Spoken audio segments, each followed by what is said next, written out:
अस्सलाम वालेकुम वरहमतुल्लाहि वबरकातुहू। आपका भाई सुल्तान कुरैशी आज यूट्यूब की दुनिया पे तहलका मचाने वाला सबसे बड़ा नक्श अमल लेके आया है, जो अभी तक किसी ने नहीं दिया होगा, ठीक है ना?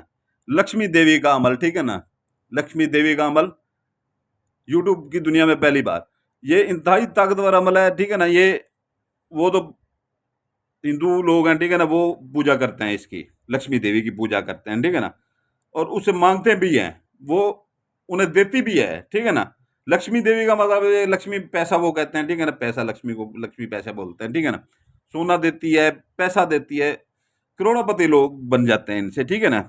तो ये है कि जो है ना ये आप अमल किसी ने नहीं आपको दिया होगा, ये छोटे-मोटे हम भी छोटे-मोटे अब तक देते रहे हैं आपको चंद हज़ारों वाले, ठीक है ना? ये इसमें आप करोड़पति बन सकते हैं, ठीक है ना? अगर आप ठीक तरीके से करते हैं तो करोड़पति बन सकते हैं। तो ये है कि जो है ना इंतहाई ताकतवर इतना ताकतवर अमल है, इतना ताकतवर अमल है कि